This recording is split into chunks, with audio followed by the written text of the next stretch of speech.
اب یہ نتیش کمار نے گھٹیا ترین حرکت کی ہے. اب یہ وہ بندہ ہے, یہ بھی عمران خان صاحب کا بڑا فیورٹ تھا. اگر ہم نے پاکستان تحریک انصاف کو کہنا ہے کہ ملک دشمن ہے تو ہم کہہ دیں گے. اس طرح لگتا ہے کہ جیسے نون لیگ یہ چاہ رہی ہے کہ باجوہ صاحب کو بھی ساتھ اٹیچ کیا جائے. عمران خان بالکل مرکز تھے اس کا, تو وہ یہ کہہ کے جان نہیں چھڑا سکتے جی کہ میں نے تو کوئی آرڈر ہی نہیں دیا. اگر میں نے آرڈر دیا غلط دیا ہوتا تو نہ مانتے. تو کیا اب انٹرنیشنلی انڈیا پہ اور دباؤ آنے والا ہے دہشت گردی کے وجہ سے؟ سہیل آفریدی جو ہے وہ مکمل طور پر نئی جنریشن کے گنڈا پور بنے ہوئے ہیں. فی الحال نواز شریف صاحب نے بہت ساری کیمپینز لیڈ کرنی تھی لیکن وہ لیڈ نہیں کر پائے.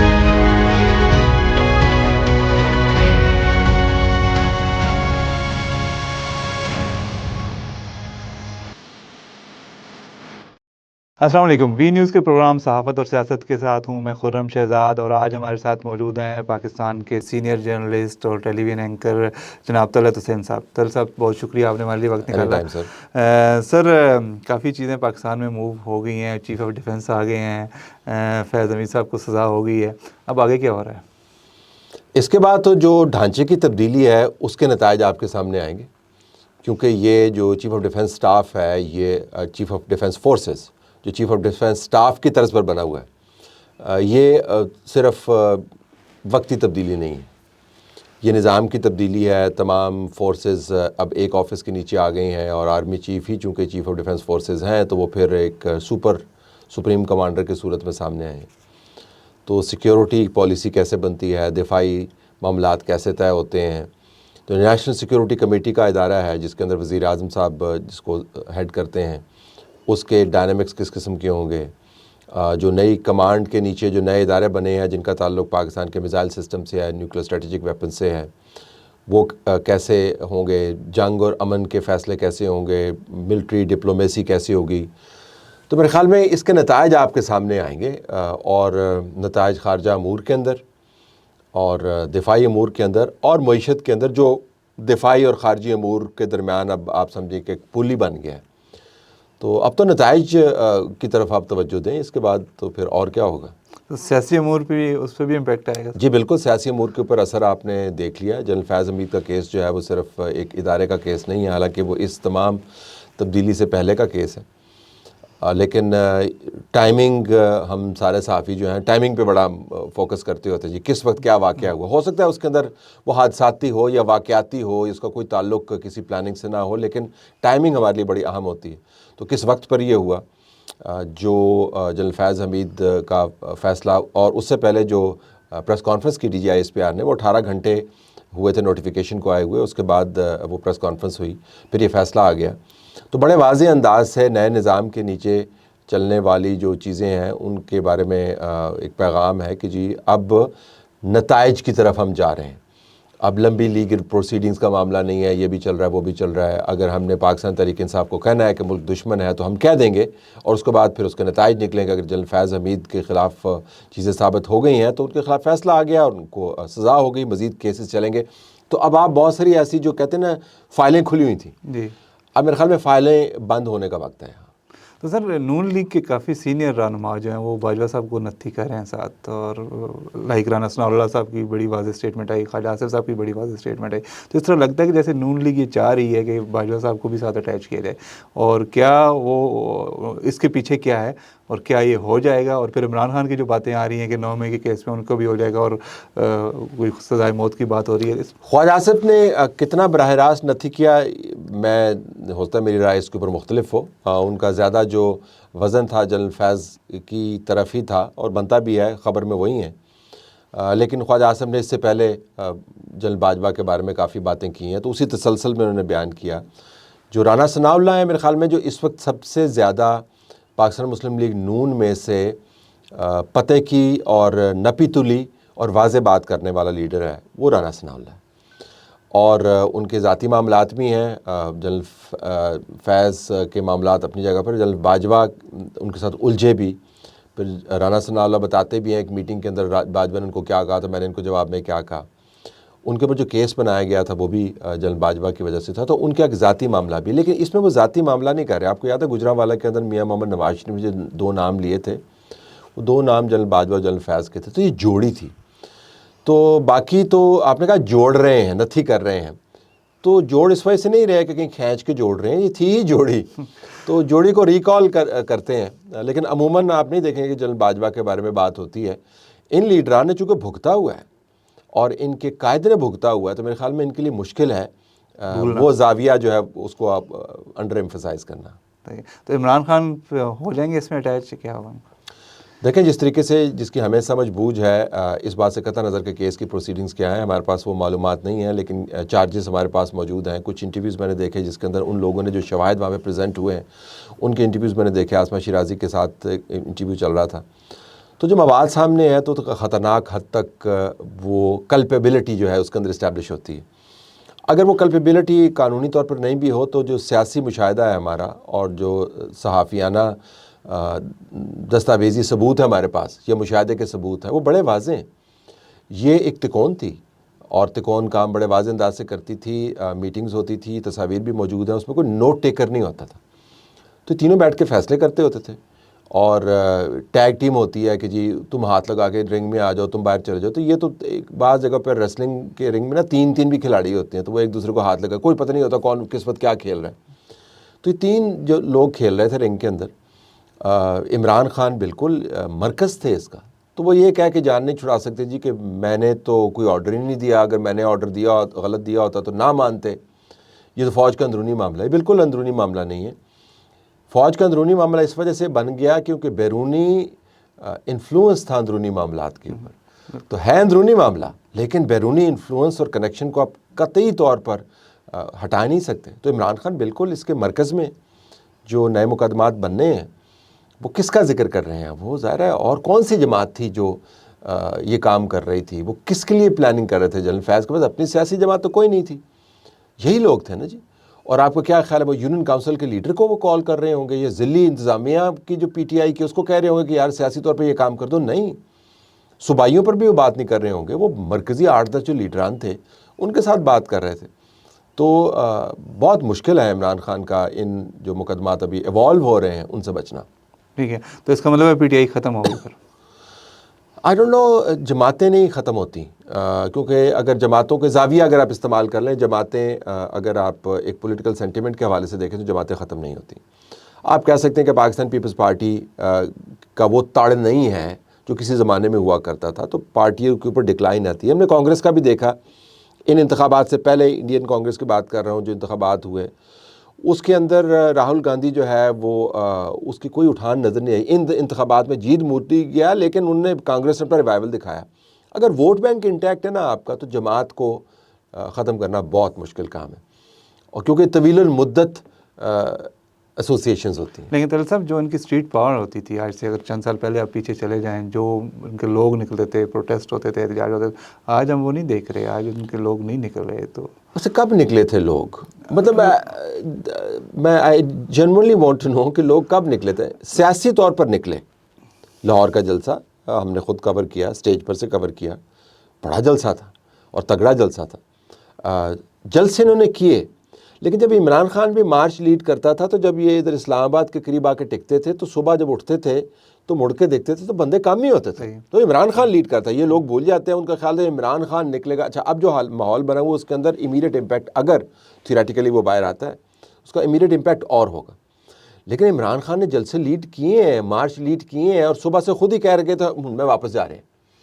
تو لوگ تو نہیں نکلے. جو یہاں پر اسلام آباد کے اندر دھرنے ہوئے، آپ نے بھی سڑک پہ کور کیا، ہم نے بھی سڑک پہ جا کے کور کیا. ہر 10 میں سے 8 بندے جو ہیں وہ کے پی سے آتے تھے اور کے پی کے اضلاع تھے. یہ آپ کے جو ہیں پشاور، چارسدہ، مردان، ثوابی، نوشہرہ، یہاں سے کچھ ڈی آئی خان سے، کچھ سوات مالاکنڈ ڈویژن سے، یہاں سے لوگ آتے ہوتے تھے. پنجاب میں سے تو کبھی لوگ نہیں نکلے. کراچی سے کو آتے تھے ٹرینوں کے اوپر، وہ یاد ہے کہ جب ہم تیار ہو رہے ہیں ایکسرسائزز کر رہے ہوتے تھے، لیکن دے نیور ریچ اسلام آباد. سو نمبر 1 اسٹریٹ پاور ان کی کبھی بھی بہت سگنیفیکنٹ مجھے تو نہیں لگی. منظم تھی، وائلنٹ تھی. اصل میں یہ ہے کہ ووٹ کے لیے لوگ نکلتے ہیں یا نہیں. سو اگر اسٹریٹ پاور ختم بھی ہو گئی ہے کسی بھی وجہ سے، اپنے کرتوتوں کی وجہ سے، تنظیمی مسائل کی وجہ سے، قیادت کی سیاسی بے راہ روی کی وجہ سے، لیکن ووٹ پاور ہے.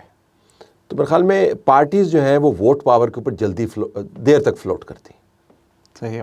سہیل آفریدی کو آپ کیا ریٹ کریں گے؟ سہیل آفریدی نے اپنا ریٹ خود ہی بنایا جی. اچھا، ان کے وہ پاس جو درے والی جو بات ہے، ہاں وہ خود ہی انہوں نے ریٹ بنایا اپنا. ان کے پاس تھا کہ اپنا ریٹنگز کے زاویے سے کہہ رہا ہوں وہ بہت اوپر لے جاتے اسٹاک مارکیٹ کے اندر. وہ گورننس کے گیپس فل کرتے آتے ساری رکھتے جنید اکبر کے حوالے کرتے کہ بھائی تو لیڈ کر, تو چلا پارٹی کو, میں تو یہ سپورٹ کروں گا, مجھے ذرا صوبے کا حالات ٹھیک کرنے. تو اب اتنا ٹائم گزرنے کے بعد ان کو اسماعیل خان کے ٹویٹ کے بعد لیڈی ریڈنگ کے ہاسپٹل میں چھاپا مارنے کی ضرورت نہیں. تو پشاور میں بیٹھے ہوئے ہیں آپ کے ناک کے نیچے وہ ہاسپٹل کام کر رہے ہیں. تو میرے خیال میں انہوں نے اپنا پہلے وہ سیلفیاں بنانے لگ گئے, خان چپل کے اوپر چلے گئے, اور اس کے بعد میں خان کا متوالا ہوں, خان کے عشق میں مبتلا ہوں. آئی تھنک وہ اپنے آپ کو ایک ایسی سیاسی منڈی میں لے گئے جہاں پر بھانت بھانت کی بولیاں بولنے والے ہیں. اب وہ ظاہر علیمہ سے زیادہ تو بڑھ کے عمران خان کے چیمپئن نہیں ہو سکتے بات چیت میں, کم از کم یا بشرا سے بڑھ کے تو نہیں ہو سکتے, یا جمامہ سے بڑھ کے تو نہیں ہو سکتے. تو انہوں نے اپنے آپ کو ایک ایسی لائن میں لگا لیا ہے جس میں وہ جتنا مرضی بھی چیخم دھاڑا کر لیں وہ لائن میں پیچھے ہی رہیں گے. جہاں پر وہ سب سے آگے آ سکتے تھے بطور کے پی کے چیف منسٹر کے طور پہ ایک ویژن لے کے آتے بندے ان کے پاس. ٹھیک ہے جھگڑا صاحب زبردست آدمی ہے, اگر ان کو معیشت کے اندر انوالو کرتے وہ ان کو ایک ویژن دیتے, انہوں نے وہ نہیں کیا. تو میرے خیال میں اب وہ ایک نئی جنریشن کے گنڈا پور بنے ہوئے ہیں فی الحال. تو صحیح. اچھا سر, پچھلے دنوں نواز شریف صاحب نے NFC پہ بات کی ہے, وہ اپنے GB کے لوگوں سے ملاقات کے دوران. یہ میرے خیال میں جو ان کا NFC پہ جو بیان تھا وہ تھوڑا سا وفاق سے ہٹ کے تھا, کیونکہ انہوں نے کہا جی کہ کشمیر اور GB کو بھی NFC میں شامل کیا جائے اور ان کا بھی حصہ مقرر کیا جائے, جبکہ وفاق کی لائن یہ ہے کہ صوبے آلریڈی بہت پیسہ لے رہے ہیں اور وفاق کے پاس پیسے نہیں ہوتے, تو ہمیں زیادہ پیسے ملنے چاہیے. تو اس بیان کا کیا مطلب ہے؟ دیکھیں میاں محمد نواز شریف تو سیاسی زاویے سے بات کر رہے تھے. وہ اپنی جماعت کو اب آزاد جموں کشمیر اور GB کے اندر تگڑا کروانا چاہتے ہیں. عموماً تو یہ ہوتا تھا کہ وفاق کے ساتھ الائنمنٹ میں ان جگہوں کے اوپر سیاسی جماعتیں اوپر آتی تھی. وفاق میں اگر ایک ہی حکومت ہے تو AJK اور GB میں ایک ہی حکومت ہوگی, B کی حکومت ہے تو وہاں پہ B کی حکومت ہوگی. اب میاں محمد نواز شریف کو لگتا ہے کہ ہماری اٹھان ٹھیک ہے تو اس موقع سے فائدہ اٹھائیں. کاسٹ ان کو بڑی پے کرنی پڑی جماعت کو, اس کے اوپر بھی ہم بات کر سکتے ہیں. تو میرے خیال میں بہت زیادہ اس کی تشریح ہو گئی. وہ سیاسی ایک بیان ہے کہ جب بھی آپ جاتے ہیں بڑا لیڈر بولتا ہے تو لوگ کیا پوچھتے ہیں, وہ سر جی پیسے تو دو, سر جی فنڈ تو دو. تو وہ فنڈز کے حوالے سے بات کر رہے تھے. تو بڑا اٹریکٹیو لگتا ہے سن کے کہ میاں محمد نواز شریف نے بات کی. لیکن جس طرح آپ نے حقائق کی طرف نشاندہی کی, وفاق تو آگے چلا رہا ہے. 18ویں ترمیم کو آپ فارغ کریں, فارمولہ ری ڈیزائن کر رہا ہے. پہلے NFC کے اندر میں آپ کو بتاؤں, اور یہاں پہ وہ جو آپ نے پچھلا نقطہ اٹھایا تھا سہیل آفریدی کا, وہ بڑا اہم ہے. جو میرے پاس رپورٹ ہے NFC کے اندر, سہیل آفریدی جو ہے وہ مکمل طور پر NFC کے حوالے سے جو بحث ہوئی وہ ایک پیج پہ تھا, اور بڑی مثبت اس نے باتیں کی. اور اس کے بارے میں جو آبزرویشن دی کہ ایک بہت ہی جستجو والے اسٹوڈنٹ کی طرح وہ چیزیں نوٹ کر رہا تھا. اور علیم ان گنڈا پور سے اس کے کمپیریزنز ہوئے اور کہا جی کہ ان سے ہمیں بہت بہتر لگتا ہے. تو میں نے اس کے اوپر کہا کہ وہ معیار ہی آپ نے اتنا نیچے کر دیا, اس پہ تو میں بھی بہتر لگ سکتا ہوں, کوئی مشکل بات نہیں ہے. لیکن NFC از اے میسو ایشو. مرکز کے پاس پیسے نہیں ہیں, تو اگر میاں صاحب کو کہیں پہ نظر آتے ہیں مرکز کے پاس تو وہ دلوا دیں. میرے خیال میں سیاسی بیان تھا. اب وہ کیمپین بھی لیڈ کر چکے ہیں. آپ کے خیال میں وہ کل ہم نے انٹرویو کی ایکچولی جو سابق چیف منسٹر تھے GB کے حفیظ الرحمان صاحب سے, تو ان کا کہنا یہ تھا کہ نواز شریف خود کیمپین لیڈ کریں گے جب GB میں الیکشن ہوں گے. نواز شریف صاحب نے بہت ساری کیمپینز لیڈ کرنی تھی لیکن وہ لیڈ نہیں کر پائے. تو جب وہ نکلیں گے فیلڈ کے اندر تو دیکھیں گے. ایک ویسے بھی جب 2018 میں 17-18 کے اندر میرا اپنا ماننا یہ ہے کہ میاں محمد نواز شریف ذہنی طور پہ سیاست سے ریٹائر ہو چکے تھے. انہوں نے بہت ساری چیزیں آؤٹ سورس کر دی تھیں. کمیٹیاں ساری اسحاق ڈار صاحب چلا رہے تھے, جو PM ہاؤس ہے وہ چودھری نثار چلا رہے تھے. اور میاں نواز شریف کو اگر انہوں نے دھکا نہ دیا ہوتا نا اس کیس کے اندر, تو میاں نواز شریف نے آپس کے بعد خود ہی ریٹائر ہو جانا تھا. وہ تو حالات ایسے پیدا کر دیے کیونکہ انہیں میاں نواز شریف کا کلا کما کرنا تھا, یہ بڑا تھا کلا کما کرنا تھا, تو ان کو دھکا مار کے دوبارہ سے ریوائیو کروایا. تو میرا نہیں خیال کہ وہ اس قسم کی جو کہتے ہیں dust and heat of politics اس کے اندر وہ جائیں گے اور جا کے وہ کیمپین لیڈ کریں گے.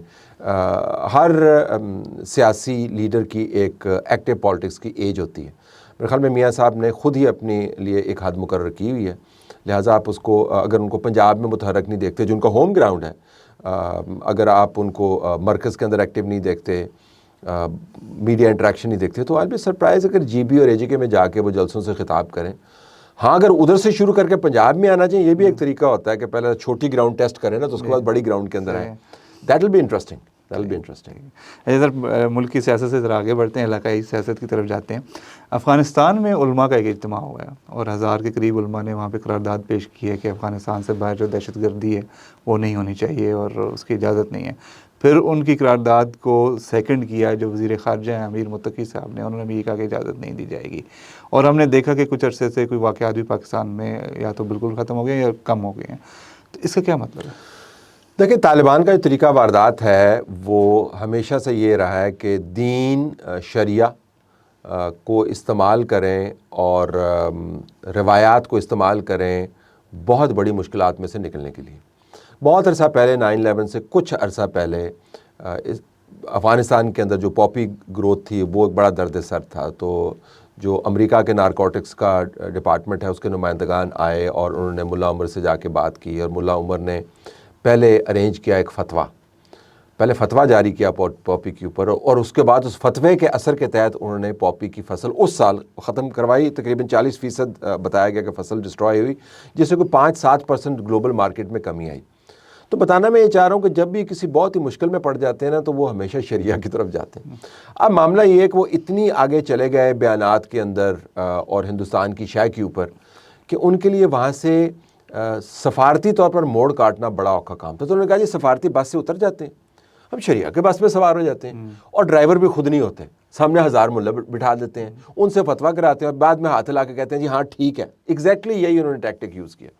اسی طریقے سے آپ دیکھیں کہ جو اسامہ بن لادن کو نکالنے کا معاملہ تھا, تو اسامہ بن لادن کو رکھنے والے بھی یہ تھے ان کے انسیسٹرز, اور جب وہ ان کو کرٹیل کروانا تھا پھر بھی فتویٰ ہی لیا تھا اس کے بارے میں. تو یہ فتوے کا جو طریقہ ہے نا یہ سفارتکاری ہے بذریعہ دین. پاکستان نے بہرحال اس کو کوئی زیادہ لفٹ نہیں کرائی, ہم نے نوٹ کیا ہے اس کو, لیکن پبلکلی ہم نے یہی کہا جی کہ آپ نے خود تحریری معاہدہ کرنا ہے. پاکستان کا معاملہ تقریر سے نہیں ہے, تاکید سے نہیں ہے. تاکید تو کرتے رہتے ہیں, اب شرن تاکید کر رہے ہیں, تقریر بھی کرتے رہتے ہیں کہ ہم نہیں کرتے, ہمارا تحریر سے ہے.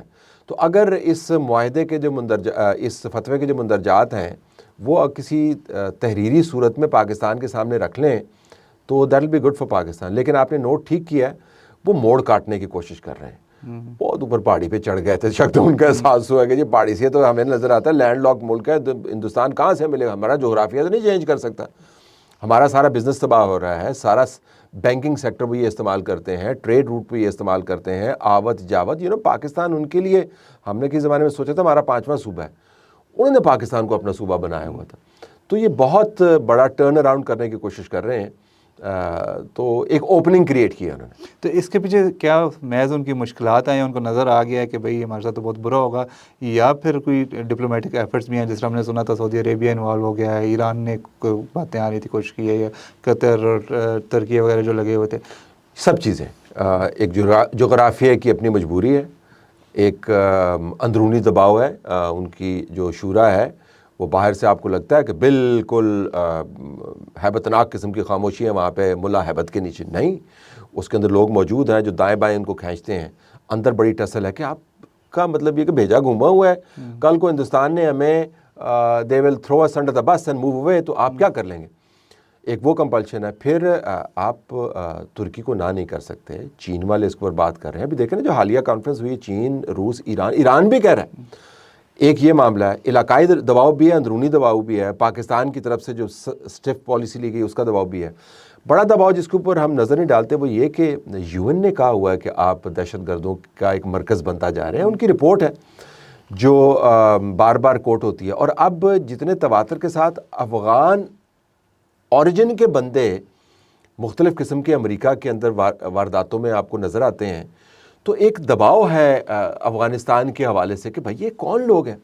تو میرا خیال ہے کہ انہوں نے یہی مناسب سمجھا کہ پھر ہمیں تمام لوگوں کو ناراض کر کے تو ہندوستان کو خوش نہیں کر سکتے, کچھ تھوڑا سا ہمیں سپیس کریٹ کرنی چاہیے, تو وہ کر رہے ہیں. تو ویسے آپ کو مستقبل کیا نظر آتا ہے پاکستان اور افغانستان کا؟ اگر یہ رجیم نہیں ہے, کوئی اور آ جاتا, ہم اسی طرح لڑتے رہیں گے یا کبھی ایسا بھی ہوگا کہ ہم کسی ایک دیکھیں اب یہ ہم نے ایک جو ہماری جو کتابیں ہیں سلیبس کی, اس کے اندر ایک رومانویت ہے, مسلم امہ اور جناب بارڈر بھائی اور یہ پھر کبھی چین ہمارا دوست بن جاتا ہے, وہ کو ہمالیہ سے اوپر اور سمندروں سے گہرا. تو ہم نے ریئلزم نہیں پڑھایا نا. تو ریئلسٹکلی اسپیکنگ فرینکلی اگر وہ لڑائی کرتے رہیں گے تو ہم لڑائی کرتے رہیں گے. اگر وہ انسانوں کی طرح سویلائزڈ ڈپلومیٹک ٹائز کی طرف آئیں گے تو بالکل ہمیں جانا چاہیے. ہمارا بارڈر بڑا لمبا ہے ان کے ساتھ, ہم 2 فرنٹ وار سیناریو ہمارے لیے کمپلیکس سچویشن کریٹ کرتی ہے, تو ہم اس کو نیوٹرلائز کریں گے نا. آپ کو اپنی بیٹلز کو کیئرفلی پک کرنا ہوتا ہے. تو ہم کوئی ہمارے decision makers they not made cows کہ جی ہاں جو ہر طرف لڑیں گے, نہیں. بہترین لڑائی وہ ہوتی ہے جو آپ لڑے بغیر جیتے. تو اگر لڑے بغیر ہم ڈیفیوز کر سکتے تو why should we not do it. لیکن دیکھیں نا 2 ہاتھ چاہیے آپ کو. یہ نہیں ہو سکتا کہ آپ پہاڑی کے اوپر بیٹھے ہوں, ساتھ آپ کے جے شنکر بیٹھا ہو جو آپ کو جفیاں مار رہا ہو, اور اس کے بعد ہمارے خلاف آپ دہشت گردی کر رہے ہیں, ٹویٹر اکاؤنٹ چلا رہے ہوں, الٹی سیدھی باتیں کر رہے ہوں, اور اپنی ٹیم کو, کرکٹرز کو, فٹ بالرز کو, کلچرل بندوں کو جو ہمارے اسکولوں میں پڑھے. آدھی ٹیم میں آپ کو بتاؤں ان کی تو ان کلبوں کے اندر کھیلتی رہی ہے جن کے اندر ہمارے بچے کھیلتے رہے. آدھی ٹیم جو ہے ہمارے یہاں سے کوچ ہو کے, ان کے جو پہلے جو پیسے آتے تھے IPL سے پاکستان کے بینکوں کے اندر جاتے ہوتے تھے. یہ نہیں ہو سکتا کہ آپ یہ سارا کچھ پلٹا دیں اور پھر کہیں جی کہ ہم بھائی. تو اگر وہ بننے کو تیار ہے تو میرے خیال میں بننا چاہیے. ان کو ہیں بہت ویسے عقل مند, یہ جو انہوں نے ٹرن اراؤنڈ کرنے کی کوشش کی نا, مجھے لگتا ہے کہ کہیں نہ کہیں آ کے وہ مان جائیں گے. صحیح. اچھا انڈیا کی بات کرتے ہیں سر. انڈیا 2025 ان کے لیے بڑا ہی برا گزرا ہے. جو انیشیٹو لیتے ہیں الٹا پڑتا ان پہ. ابھی جو آسٹریلیا میں دہشت گردی کا واقعہ ہوا ہے اس میں اب بھی کنفرم ہو گیا کہ اس میں انڈین تھے, وہ نوید اکرم اور ساجد اکرم. تو انہوں نے اس کو بھی پاکستان کے سر پہلے تھوپنے کی کوشش کی, لیکن رزلٹ وہ نکلا کہ الٹا ان کے خلاف ہو گیا. اس میں اب کیا اس واقعے کو آپ کس نظر سے دیکھتے ہیں؟ کیا یہ اب ایسے ہو رہا ہے؟ انڈیا میں پہلے بھی دہشت گردی کے بھی 1-2 واقعات انڈیا کے اندر ہوئے ہیں, اور پاکستان کا ایک مسلسل یہ رہا ہے کہ انڈیا خود جو ہے دہشت گردی کو کر رہا ہے اور اس کو ایک لانچنگ پیڈ یا ایکسکیوز بنا کے پیش کرتا ہے. تو کیا اب انٹرنیشنلی انڈیا پہ اور دباؤ آنے والا ہے دہشت گردی کے وجہ سے؟ اس واقعے پہ بھی تھوڑا سا آپ تبصرہ کر دیں. دیکھیں, ایک تو یہ آپ کو پتہ چلے گا کہ اب منظم دہشت گردی جو دنیا کے لیے ایک بہت بڑا خطرہ رہی ہے, وہ القاعدہ کی صورت میں رہی ہے, وہ اسلامک اسٹیٹ کی صورت میں رہی ہے, وہ طالبان کی صورت میں رہی ہے. منظم دہشت گردی جو ہے وہ اتنا ایشو نہیں ہے جتنا انڈیویجول دہشت گردی. انٹرنیٹ کے ذریعے ایک پوری رجیم موجود ہے جو آپ کو کوچ کرتی, تو اس کے لیے آپ کو کسی نظریاتی مینٹور کی ضرورت نہیں ہے. تو ایک تو یہ ذہن میں رکھیے گا کہ کسی وقت دنیا میں کسی حصے میں بھی کوئی بندہ یہ کام کر سکتا ہے. میرے خیال میں آسٹریلینز نے اس کو بہت اچھا کھیلا ہے. انہوں نے اس کا جو زاویہ ہے کسی ایتھنیسٹی سے جوڑنے کا, وہ انہوں نے نہیں اٹھایا. وہ ریگولیشنز کی طرف جا رہے ہیں. اس کی ایک وجہ تو یہ ہے کہ شاید انڈینز وہاں پہ تگڑے بھی ہیں, 3rd لارجسٹ کمیونٹی ہے میرے خیال میں آسٹریلیا کے اندر. لیکن انہوں نے آسٹریلینز نے یہ زاویہ نہیں اٹھایا. لیکن انٹرنیٹ کے اوپر جو طوفان بدتمیزی ہے اس میں آپ دیکھیں, یہ ایک جو اکاؤنٹ ہے وہ نوفل یا کیا اس کا نام ہے, اس کے اکاؤنٹ سے سب سے پہلے کہ یہ پاکستانی نژاد بندے کے گھر پہ ریڈ ہو گئی, اس کو اٹھایا وہ معید پیر زادہ جو ہے. آپ دیکھیں نا اس نظام نے اپنے ماشاءاللہ کیا کیا شہزادے پیدا کیے ہیں جی. ان شہزادوں کو انہوں نے شہزادوں کی طرح رکھا ہے, ان کی جیبیں بھری ہیں, گرم کیا, ان کو لانچ کیا ہے, ان کو نرچر کیا, فیڈ کیا ہے. Essentially they were always feeding the monsters. تو اس نے اس کو کر دیا ہے سوالیہ نشان, پاکستانی کنیکشن سوالیہ نشان, لنکس سوالیہ نشان, ویٹنگ فار ڈیٹیلز سوالیہ نشان. اب ڈیٹیلز آئی ہیں, وہ تو ریٹرن ریزیڈنٹ ویزا پہ تھا RRB, اور RRB صرف انڈینز استعمال کرتے ہیں کیونکہ ان کے پاس جو وہ دوسرا پاسپورٹ نہیں لے سکتے ایز پر دیئر اون لا. پاکستانی اگر لے گا تو پاکستانی کے پاس آسٹریلین پاسپورٹ ہو سکتا ہے اور اس کو نائکوپ مل جائے گا. Indians can't have another country's passport. تو RRB پہ اس نے سفر کیا, اور پھر انڈین اوریجن اس کا اسٹیبلش ہو گیا. فلپینز اسی وجہ سے وہ گیا تھا انڈین پاسپورٹ پہ کہ وہ آسٹریلین پاسپورٹ لے نہیں سکتا. Typical Indian thing. ہم نے تو نہیں کہا کہ سارے انڈیا کو ہم بلیم کرتے ہیں, لیکن India does have an internal problem. اب یہ نتیش کمار نے جو گھٹیا ترین حرکت کی ہے, جو جس بچی کا اس نے حجاب اتارا ہے اپنے ہاتھ سے, اب یہ وہ بندہ ہے, اب کیا ہم کہیں, یہ بھی عمران خان صاحب کا بڑا فیورٹ تھا ورلڈ اکنامک فورم پہ. وہ کہہ رہے تھے کہ نتیش کمار جیسے ہم نے نا پروجیکٹس لانچ کرنے, یہ نتیش کمار کا پروجیکٹ ہے. اب یہ ورلڈ سٹیج پہ ہو رہا ہے, وہ بچی کا حجاب اتار رہا ہے. یہ India has become, India has an internal problem. جو پاکستان کے بارے میں کہتے ہیں کہ Pakistan has an internal problem that Pakistan externalises. ہم ہمیشہ سے کہتے ہیں کہ ہندوستان کے اندر گاندھی کے اسیسینیشن سے لے کے نتیش کمار کے کلچرل ایکسٹریمزم تک India has an internal problem. چونکہ انہوں نے ہمیشہ بلیم کیا پاکستان کے اوپر, انہوں نے ایڈریس نہیں کیا. ابھی جو خیر ان کے اوپر عذاب آیا ہے نا, وہ ٹرمپ کی صورت میں آیا ہوا. ٹرمپ نے بڑا سخت ہاتھ رکھا ہوا ہے کیونکہ وہ کسی کو خطر میں نہیں لاتا. ان کا خیال تھا جی کہ پیسے دے کے انویسٹمنٹ کر کے بھائی بھائی بن کے ہم کام کر لیں گے, وہ تو سمپلی ٹرانزیکشنل ہے. لیکن بہت زیادہ ایکسپوز ہوئے ہیں. پھر اوپر سے جنگ کا پھینٹا, تو جنگ کا تو ایسا پھینٹا پڑا ہے کہ وہ ریفرنس ہی تبدیل ہو گیا. آج نمبرز بھی آ گئے ہیں رفال کے. جی دیکھیں نا, اب اس سے زیادہ جو ہے وہ ہیومیلیشن کیا. بیچ میں انہوں نے کوشش کی کہ پرانی پریس کانفرنس دوبارہ سے کریں, نیا نیریٹو, لیکن India has an internal problem. تو سر یہ جو ابھی واقعات ہوئے ہیں, ایک نقاب کھینچنے کا آپ نے ذکر کیا اور یہ آسٹریلیا والا بھی ہو گیا, تو کیا آپ سمجھتے ہیں کہ جو انڈیا میں مسلم مائنارٹیز رائٹس اور ویمن رائٹس یہ کوئی بہت ہی زیادہ بری صورتحال نہیں ہوگی؟ اور اب اس سے دیکھیں دنیا کے اندر جو ایک موومنٹ چلی ہوئی ہے وہ ہے جی اس کو کہتے ہیں diversity, equity and inclusivity, DEI. Trump اس کے بڑے خلاف ہے کہ اس کا خیال تھا کہ ہم نے فوج کے اندر بھی آپ نے ٹرانسجینڈرز کو رکھ لیا اینڈ آل دیٹ, تو آپ اس طرف نہ آ جائیں, تو وہ اس کے بالکل خلاف ہے. لیکن دنیا میں ایک بہت بڑی موومنٹ ہے کہ آپ کو آل انکلوسیو سوسائٹیز بننا ہے. ہندوستان اس موومنٹ کے بالکل برعکس چل رہا ہے. مائنورٹیز میں صرف مسلمان نہیں ہیں, کرسچن دنیا کے ساتھ چونکہ ان کے معاملات چلے ہوئے ہیں ڈپلومیٹک, تو انہوں نے ہاتھ ہولہ رکھا ہوا ہے. دالتس کے ساتھ کیا کرتے ہیں, سکھوں کے ساتھ کیا کیا, سکھوں کی جو موومنٹ چل رہی ہے کیا انہوں نے دوسروں کی سرزمین پر ان کو اسیسینیٹ نہیں کیا؟ کینیڈین سکھ سے پوچھیں کہ وہ کس قسم کے ان کے حالات ہیں, مقدمے بین الاقوامی چلے ہوئے ہیں. سو یہ جو سینس ہے کہ جی ہندو سپریمیسس, دا ہندتوا مینٹالٹی, یہ ان کو کھا گئی ہے. اچھا ان تمام بندے دیکھیں مودی سمیت, یہ کہتے ہیں ڈاڈرنگ اولڈ مین, مطلب ہے کہ ان کی ٹانگیں جو ہیں وہ قبروں کے اندر ہیں. خیر قبروں میں تو یہ جاتے نہیں ہیں, تو آگ کے اندر ہیں, اور دیر آر ڈائنگ بریڈ. لیکن جو انہوں نے نئی جنریشن کی ذہنی سازی کر دی ہے وہ تباہ کن ہے. انہوں نے موب مینٹیلٹی کو ایک پولیٹیکل ٹول کے طور پہ استعمال کیا. یہ جو میسی والا واقعہ ہوا ہے نا, اس کو پر دیکھیں, حالانکہ وہ ایک انٹرنیشنل سٹار نے لے کے آیا, تو کراؤڈ کا بیہیویئر آپ دیکھیں, انہوں نے اسی کراؤڈ فیوری کو استعمال کیا مسلمانوں کے اگینسٹ, اسی کراؤڈ فیوری کو استعمال کیا پاکستان کے اگینسٹ, اسی کراؤڈ فیوری کو استعمال کیا کرسچنس کے اگینسٹ. تو اندرونی طور پر ایک مکمل طور پر ایک ہندو ریاست بننے کے لیے, تو اس کے اندر سپیس کسی قسم کی بھی نان ہندو, مسلم صرف نہیں, نان ہندو کے لیے بہت کم ہے.